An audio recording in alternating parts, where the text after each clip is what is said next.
They said one meeting could end all wars. But that night, it started the bloodiest one. I was there, not as a guest, but as the ghost who watched it burn.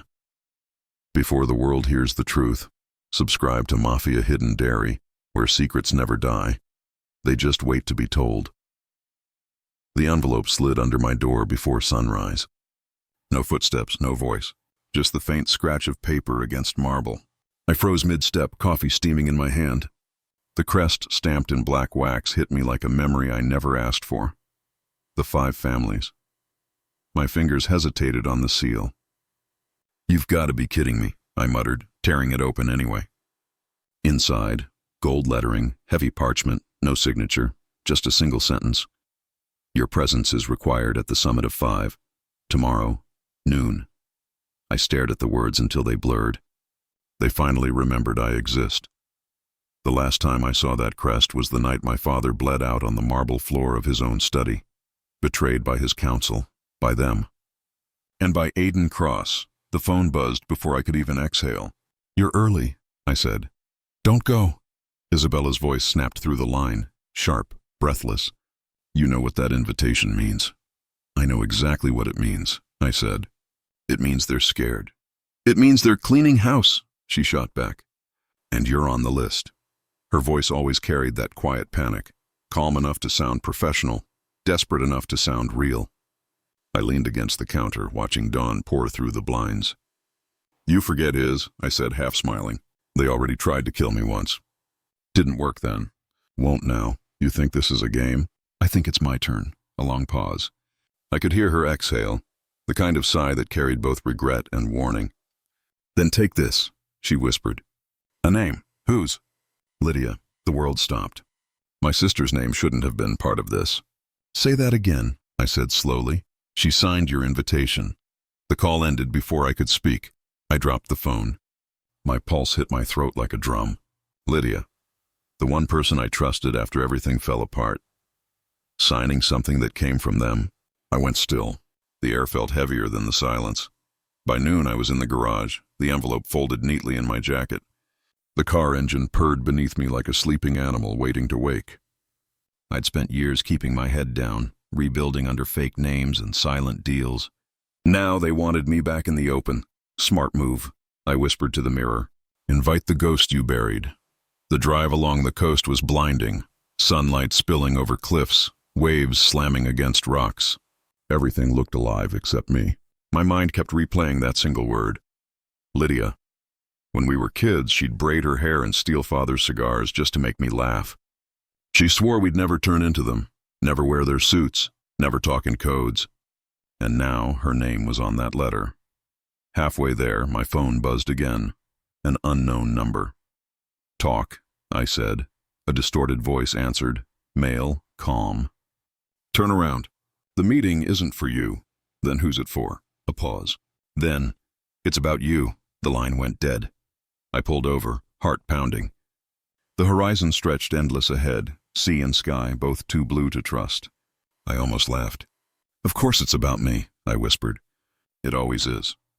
When I reached the villa, the sun was melting into gold. Marble steps glowed like embers. 2 guards stood by the gates, their suits crisp, their expressions carved from stone. One of them scanned my ID and nodded. "Welcome back, sir."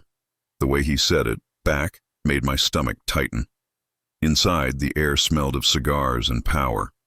Long corridors, oil paintings, shadows that watched. I walked through them like a ghost revisiting his own grave. A familiar voice cut through the silence. "You actually came." I turned. Aiden Cross leaned against a marble column, smirk intact. Same tailored arrogance. Same eyes that once promised loyalty before they pulled the trigger. "Wouldn't miss it," I said. He smiled. "Still alive? Impressive? Disappointed? Surprised?" He stepped closer, lowering his voice. "Don't look so shocked. You were always predictable. Show up when pride outweighs fear." I met his gaze. "And you were always loud when you're hiding something." For a moment, neither of us spoke. The silence between us felt like a battlefield. Then he grinned. "You'll see. Things have changed. The families are restructured. Replaced, you mean?" He shrugged. "Call it evolution. And Lydia?" I asked. His smirk faltered for half a second. barely noticeable, but enough. You'll see her soon. He walked away, leaving his words to burn in the air. I found my seat in a small side room away from the main hall. A servant poured whiskey, then slipped me a folded note on the tray. My hands tightened as I opened it. Don't trust anyone. Not even her. No signature. Just the faint scent of lavender, Isabella's perfume. I closed my eyes. My heart felt like a ticking clock. I didn't need more warnings. I already knew. The families didn't invite me for peace. Aiden didn't want reconciliation. Lydia didn't want reunion. Every road led to the same place. The letter. The phone calls. The warnings. The silences. They weren't leading me to something. They were leading me back. And as the sound of footsteps echoed toward the room, I finally understood. This wasn't about diplomacy, alliances, or bloodlines. It was about me. The fortress rose out of the cliffs like it was built to intimidate God himself, all glass and marble, the kind of place where people pretended peace existed just long enough to pull a trigger. I stepped inside, and every sound, heels, whispers, doors, echoed like a warning. The guard scanned everyone twice. No one smiled. The summit room stretched wide with a single oval table at the center. 5 leather chairs, 1 for each family. I ran my hand along the back of mine, the engraved crest of my father's house still sharp under my fingertips. It felt colder than I remembered. The first to enter was Vincent Hale. Old money, older grudges. You look alive, he said, his voice half amusement, half threat. Try not to sound disappointed, I replied. He chuckled, lighting a cigar. Disappointment implies expectations. Then came the Rossetti twins, all style and poison. Their matching smiles were rehearsed, their eyes anything but friendly. We thought you'd never show, Alara Rossetti said, brushing invisible dust off her sleeve. You always underestimate me, I said. That's your favorite mistake. Before she could answer, the doors opened again, and the air changed. Aiden Cross walked in like he owned gravity. And beside him, her hand looped around his arm. Lydia, my heart, didn't just stop. It folded in on itself. Her hair was shorter, her eyes harder, her smile gone. Brother, she said softly. Lydia. My voice cracked, but I didn't care. Didn't think betrayal came with a dress code. Aiden grinned. Careful, family reunions tend to get messy. Only when you're invited, I shot back. He leaned closer, just enough for me to smell the arrogance. You were always the sentimental one. That's why you lost everything. And you, I said, were always the coward hiding behind someone else's name. The tension crackled, heavy enough to choke on. Vincent exhaled smoke and muttered, And they call this a peace summit. Peace, I said, forcing a laugh. That's just the appetizer. The lights dimmed slightly as another door opened. Isabella stepped in, sleek black suit, no smile, no warmth. The so-called neutral delegate. But when our eyes met, something flickered. Familiarity, regret, maybe fear. Mr. Cross. She greeted Aiden first, her voice cool. Miss Lydia. Then she turned to me. Mr. Hale. Didn't expect to see you here, I said quietly. You're not the only ghost they've resurrected. Her tone was calm, but her fingers tightened around her folder. Whatever she was hiding, it wasn't peace. Vincent tapped the table. Shall we begin before one of you starts bleeding? The guards shut the doors. 5 chairs. 5 families. The 5 thrones. Let's address the obvious. Aiden began, leaning forward. The balance of power died with the old guard. We need new terms, new control, new liars? I interrupted. He smiled. You always did love the sound of your own self-righteousness. I learned it watching you, I said. Vincent raised a brow. Gentlemen, please. If you're going to kill each other, at least wait until dessert. Alara Rossetti smirked. No one here came for dessert, Vincent. We came for dominance. And what about you? I asked her. You bring poison or perfume this time? Depends who's breathing near me. The laughter around the table sounded like knives clinking together. Then Lydia spoke, her voice steady, colder than I remembered. We're not here to settle old scores. We're here to redefine who leads. The world's changing. We adapt or we die. I stared at her. You sound just like him. She didn't flinch. Maybe because he's right? My hands curled into fists. He's the reason our father's dead. Father was weak, Aiden said simply. He played by rules that don't exist anymore. I rose slightly, my chair scraping back. Say that again. Sit down, Lydia ordered. Not pleaded, not begged, ordered, and somehow I did. For the next hour, words replaced bullets. Threats disguised as negotiations, smiles sharpened into blades. I stayed quiet, listening, learning, each sentence revealing where the cracks were. Vincent wanted money. The Rossettis wanted distribution. Aiden wanted control. Lydia. I couldn't read her at all. Finally, Isabella stood. You're all circling the same fire, she said. But you've forgotten the smoke. Someone's been watching this meeting, recording it. The room went silent. What? Aiden snapped. Who? Vincent demanded. She placed her tablet on the table, pressing play. The static filled the room, followed by a voice. Male, calm, too familiar. If they kill each other before midnight, the throne is mine. It was Aiden's voice. He froze. That's not fake, I cut in. Doesn't sound fake. I didn't say that. You didn't have to. The room erupted. Vincent shouted. Alara demanded answers. Lydia's face turned pale. Aiden reached for his phone, but guards already blocked the exits. Looks like someone wanted you gone, Cross, I said. He glared at me. You think I'd be stupid enough to say that on tape? Yes, I said simply. Lydia stepped between us. Enough. We can't fall apart now, but the damage was done. The families were unraveling faster than any plan could fix. I leaned back in my chair, letting the chaos play out. Arguments, denial, accusations. My heartbeat slowed, my mind sharpened. Peace? No. This was the first spark, and in the middle of it, I noticed something. One of the chairs, slightly darker, carved deeper, its wood scorched near the edge. A mark burned into it, faint but real. A curse. I ran my fingers over it as everyone screamed around me. 5 chairs, I whispered. One already cursed. The night bled into the villa like a slow heartbeat. Heavy, deliberate, dangerous. The sea outside whispered against the cliffs, but inside, silence had its own echo. We were no longer guests. We were wolves circling the same kill. Aiden stood at the head of the glass table, his reflection fractured by the light above. Let's make this simple, he said. 5 families, 1 syndicate. No borders, no backstabbing. We move as one, stronger, richer, untouchable. I leaned back, swirling the wine in my glass. You make it sound holy, he smiled. I'm offering salvation. And what's the price? Loyalty, he said. To me? Laughter broke from Vincent Hale like gravel scraping metal. You? Lead us? You barely lead your own conscience. Aiden's eyes cut through the smoke. I lead results. You lead nostalgia. Vincent stood, veins pressing against his neck. Watch your tongue, boy. Sit down, Aiden said, voice calm but cold. Before someone remembers how easily you break, I smirked. He's right about one thing, Vincent. You do break easily. Aiden's gaze flicked to me. Funny how you defend me when it suits your plan. Who says I'm defending anyone? I said, eyes fixed on Lydia. She avoided my stare. Don't start this again, she whispered. Start? You think this ever stopped? Her lips parted, but no words came. Aiden placed a hand on her arm, possessive, deliberate. The gesture burned hotter than fire. The meeting dragged into quiet chaos. Deals whispered behind closed doors, promises traded like bullets. Every corridor smelled of ambition and deceit.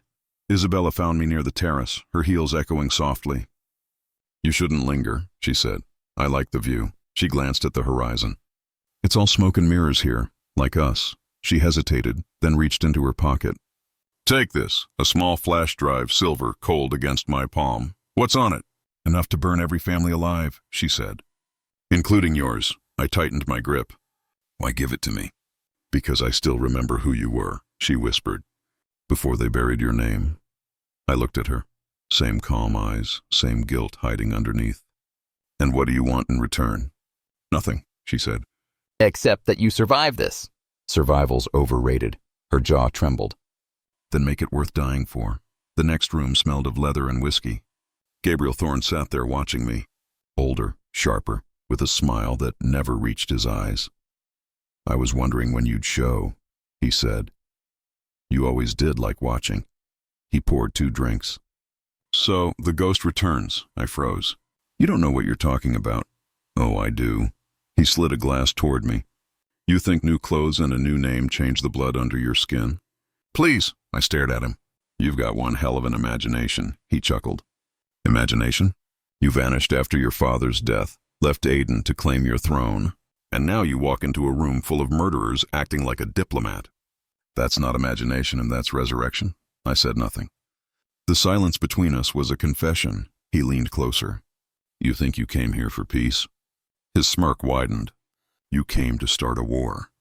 I left the room with my heartbeat pounding like gunfire. A war. The word tasted familiar, almost comforting. I found Isabella again near the stairs. He knows, I whispered. Gabriel? I nodded. She exhaled. Then you need to move faster. Aiden's meeting with Vincent privately. He's promising him your territory. Typical, I muttered. He can't take what's already burning. Burning? She asked. I smiled faintly. Let's just say I didn't come empty-handed either. I slipped back into the conference hall just as Aiden and Vincent were shaking hands. Gentlemen, I said, interrupting. Forming alliances already, without consulting the table? Aiden turned, voice smooth. Some of us work faster than others. Or dirtier, Vincent sneered. You've got nothing to offer. I held up the flash drive. Then this must be worthless. Lydia's eyes widened. What is that? Truth, I said. The kind people kill for. Aiden's tone hardened. You're bluffing, am I? I placed it on the table. Everything you've stolen, finances, shipments, murder records, every secret that ties you to the agency. It's all here. Vincent's face paled. Agency? Aiden's jaw tightened. You don't know what you're playing with. Neither do you, I said. But I'm learning fast, Lydia whispered. Please don't do this. Don't what? I asked. Expose him? Or destroy him? She looked down. You'll destroy yourself too. Maybe that's the point. The tension cracked like thunder. Gabriel reappeared, hands in pockets, smile sharp. And there it is. The first betrayal of the night. I glared at him. You planned this. He shrugged. I just waited for you to make the first move. Vincent backed away. What's going on here? Aiden smirked, eyes locked on me. You really thought you could outplay me? Not outplay, I said softly. Outlast, Lydia whispered, almost trembling. Stop it, both of you. But it was too late. Aiden grabbed the flash drive.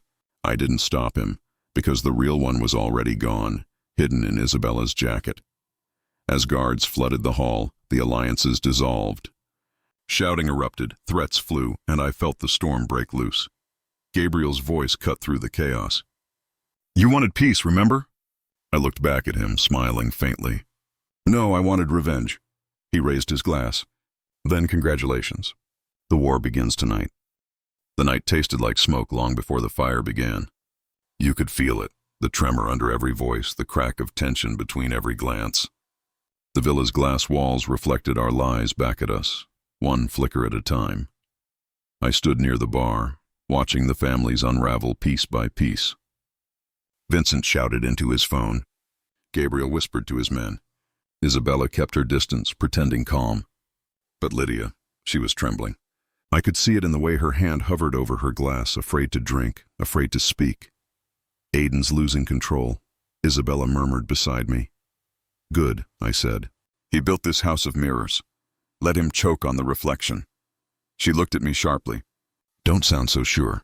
People like Aiden don't fall quietly. I'm counting on the noise. The lights flickered once, just once, but long enough to make everyone freeze. Then came the sound.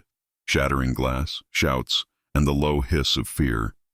Someone yelled, "Lock the exits!" I didn't move. The chaos was background music, predictable, inevitable.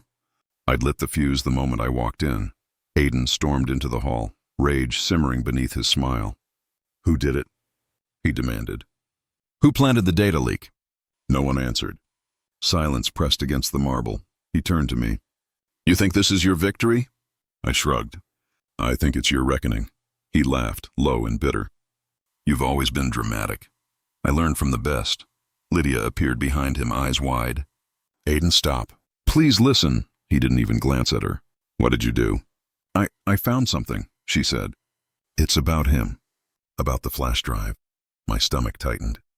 Lydia, I said quietly, don't. She turned toward me, voice trembling.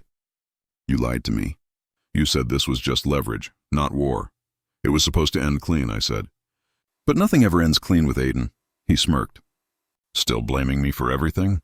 You always needed a villain to make your story sound noble. I stepped closer. You were the villain. You just wore nicer suits. The air between us burned. Around us, guards shouted orders, chairs scraped, footsteps echoed. But all I could hear was my pulse. Lydia reached for Aiden's arm. He's not lying. I saw the files. You sold out the families to Gabriel. Aiden froze, expression unreadable. You shouldn't have looked. I had to know the truth. She cried. You're planning something worse than a deal. His hand lashed out before I could move. Not a hit, but a warning. Fingers closing around her wrist, just hard enough to make her wince. Careful, Lydia, he said softly. You're saying things that end badly. Let her go, I said. Or what? His grin cut through the tension. You'll expose me? You already did. Now we're both standing in the fire you started. I took a step forward. At least I don't hide behind someone I claim to love. His jaw tightened. Love? Don't mistake ownership for affection. Lydia pulled her wrist free, tears cutting through her mask of calm. You used me, she whispered. Both of you did. Her words hit harder than any bullet. I wanted to tell her she was wrong, that I cared once, maybe still did, but the truth burned in my throat. A window shattered across the room. Somewhere a flare lit the night, red light pouring into the chaos like spilled blood. The air filled with shouts and smoke alarms. Get out! Someone screamed, but Aiden didn't move. He faced me, hands shaking, rage finally slipping through the cracks. You think this makes you righteous? Burning down the table? No, I said. It makes me free. You're no better than the rest of us. I never said I was. He took a step closer, voice low. You ruined everything we built. You built it on corpses, I said, including my father's. His eyes flared. Your father was weak. He begged for mercy. Then you should have killed me too, I snapped. I tried. The room went silent, even through the noise outside. That sentence froze everything. Lydia's sob was the only sound left. Aiden, please stop. He turned to her, softer now, almost human. You don't understand, Lydia. I did it for us. There is no us, she whispered. The crack in his composure was instant. His eyes darkened, the calm mask finally gone. You'll regret that. I moved between them. No, Aiden, you will, he glared at me. Always the hero, aren't you? Trying to save someone just to feel less guilty. Maybe, I said. But tonight I'm saving her from you. He tilted his head, almost smiling. And who's saving you from yourself? The alarm screamed louder. Smoke crawled through the ceiling vents, thick and gray. Outside, the sea roared like an audience to our downfall. I could see his hand twitching toward his jacket. Don't, I warned. He smiled. You always talk too much, Lydia gasped, stepping back. Aiden, don't do this.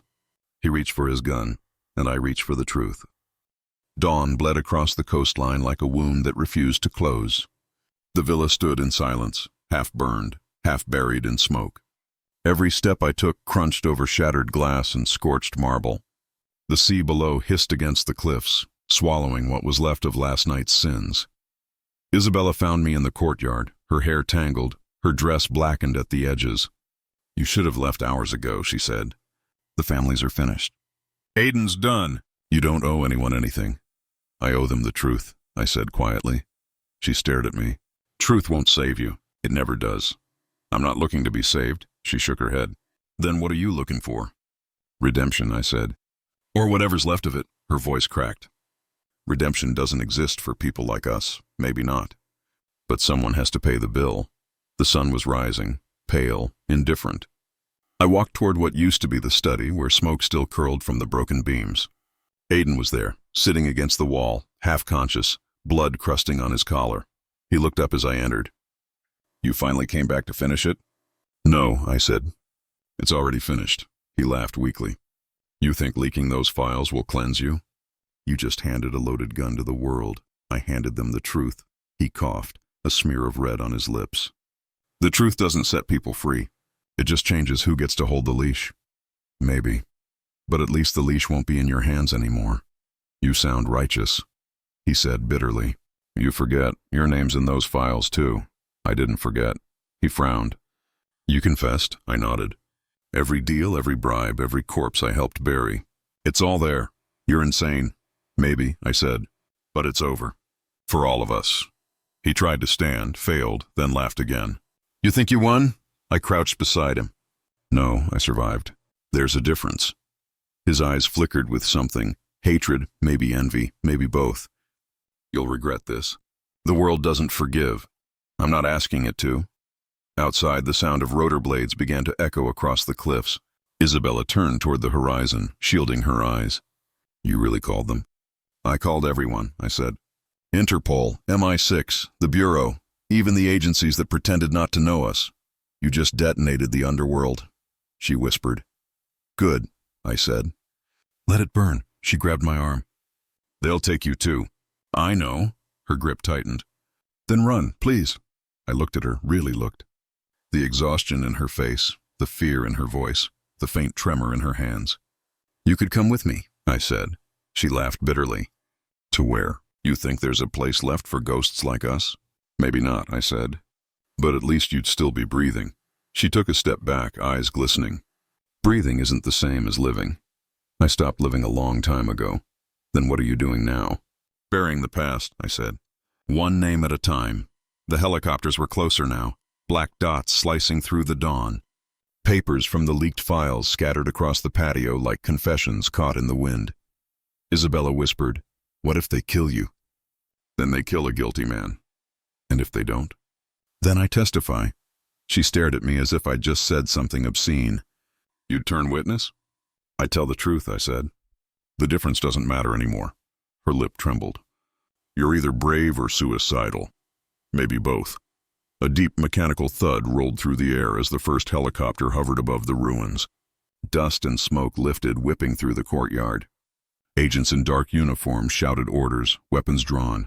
I raised my hands slowly. One of them yelled, Step away from the woman. Isabella's voice broke through the noise. He's not a threat. I almost laughed. That's debatable. She turned to me, eyes shining. Say something. Tell them you're innocent. I'm not. Then lie. I've done enough of that. She stared at me like she didn't recognize me anymore. You really mean to go through with this?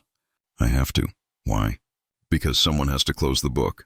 The agents surrounded us. Cables from the helicopter whipped through the wind. The villa's last wall collapsed behind us with a roar, sending sparks into the pale morning sky. I turned toward her one last time. Whatever happens next, don't look back. Will I see you again? She asked. Not like this. Her hand lingered in the air, then fell. As they led me toward the landing zone, I could still hear the sea crashing against the rocks below. Relentless. Endless. Aiden's words echoed in my head. The truth doesn't set people free. Maybe he was right. But as the cuffs clicked around my wrists, I felt lighter than I had in years. The wind from the helicopter drowned out everything else. I lifted my face toward the sunrise and whispered to myself, barely audible over the noise, I didn't win. I survived. The screen of my phone, cracked, half-burned, and flickered one last time as the feed uploaded. The footage, the files, the recordings, everything I'd collected over the years, streamed across networks faster than anyone could stop it. Somewhere, a headline would be writing itself. The commission falls. Leaked evidence destroys global crime syndicate. And in that moment, as the helicopters carried me away from the ashes, I realized something brutal and simple. This wasn't victory. It was erasure. That meeting didn't change the underworld. It buried it. And if you want to know who walked away from the ashes, subscribe to Mafia Hidden Dairy, where the truth always bleeds through.